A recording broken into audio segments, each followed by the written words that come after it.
տարբերությունս կարճ։ Նախ շնորհակալություն, որ եկել եք, ես ողջունում եմ ձեր խիզախությունը, որ այս հարկի տակ, այս գրասենյակում կարողացել եք հավաքվեք, այս տեխնիկայով, որովհետև, ինչպես գիտեք, վտանգը մեծ է, որ կարող է մի քանի րոպեից, օրինակ, գան քննչականից խուզարկեն տարածքը եւ ձեր այդ ամբողջ տեխնիկան, տեսախցիկները, հատկապես շտատիվները արգրավեն ու տանեն։ Հուսանք այդպիսի բան չի լինի, գոնե միջև ասուլիսի ավարտը։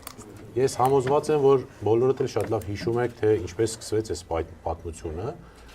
Մելիքյանը այս պատմության անունը դրեց իմնեմնիմի 2, որովհետև առաջինը բոլորդ էլի հիշում եք։ Սկսվեց հետևյալով, նոյեմբերի 7-ին իմնեմնիմի եթերում 7 ժամից ավել տևող հարցազրույց էր երրորդ նախագահ Սերժ Սարգսյանի հետ։ Հարցազրույցին հաջորդեց քաղաքացիական պայմանագիր կուսակցության կամ որ նույնը իշխանության կողմից, իշխանության ներկայացուցիչների կողմից 24-ժամյա ռեժիմով անդադար գրառումներ, հրապարակային խոսք, ակնհայտ էր, որ հանձնարարված էր SMS-ով կամ այլ գործիքով, որ բոլորը պետք է ինչ-որ մի վատ բան ասեն սրա շուրջ։ Եվ այդ վատ բան ասողներից ամենավատը ստացվեց դուրս եկավ Ազգային ժողովի գործող նախագահ Ալեն Սիմոնյանը, ով շատ անշնորհք բառապաշարով մի գրառում արեց, որտեղ որ մեր ընկերներին շատ չեմ ուզում կրկնեմ, վիրավորական արտահայտությունով,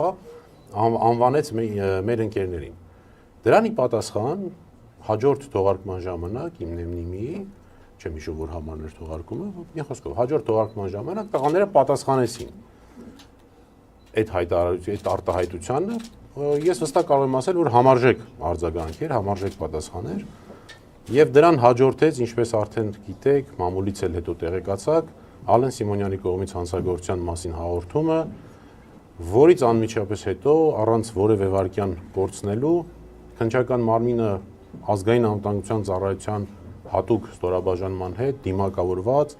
այցելեցին Վազգենի եւ Նարեկի բնակարաններ խուզարկության նպատակով, իրականացրեցին խուզարկությունները,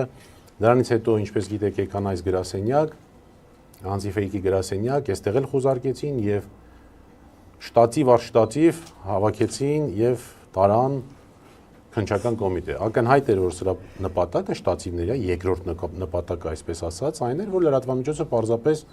գոյություն չունենա, չկարողանա իր գործունեությունը իրականացնի։ Դե արդեն, ինչպես նշեց Աստղիկը, արդեն 1 ամիս լրացավ, ինչ տղաները գտնվում են կալանքի տակ։ Այս գործում մի շատ կարևոր առանձնահատկություն կա, որ ուզում եմ անպայման դրան միշտ ուշադրություն դարձնենք, որ մենք մի անգամ այս փորձության միջով, այսպես ասած, անցել ենք, իմնեմնիմի առաջի գործի ժամանակ, երբ որ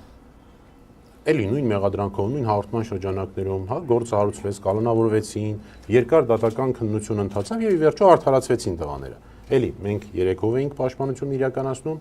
եւ արդարացվեցին տղաները։ Եվ այս նոր գործով իմնեմնիմի 2-ում էլի բացարձակ նույն դերակատարներով, նույն քննիչներն են, նույն դատախազը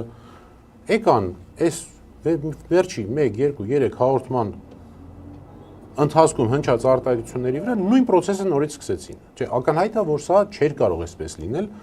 եթե դրա տակ չլիներ քաղաքական նպատակը, քաղաքական հետապնդումը։ Ու մի կարևոր բաներ եմ ուզում անպայման այստեղ նշեմ ու խնդրեմ, որ դա միշտ նկատի ունենաք, որից հետո խոսքը փոխանցեմ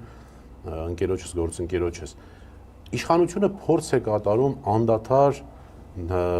հրապարակ նետել, թե իբր տղաները տվել են սեռական բնույթի հայհոյանքներ։ Մենք թե նախորդ դատական նիստում, թե դրանից հետո եւ թե հիմա պնդել ենք ու պնդում ենք, որ երբևէ եթերում չի հնչել սեռական բնույթի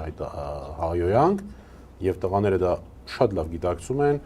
դրա վատ հետևանքներն են գիտակցում եւ երբևէ չի եղել ու ես վստահ եմ չի լինելու։ Եվ երկրորդը, որ փորձում է իշխանությունը հրապարակ նետել, դա այն է, թե իբր տղաները սպառնացել են ինչ-որ անձանց։ Օրինակ,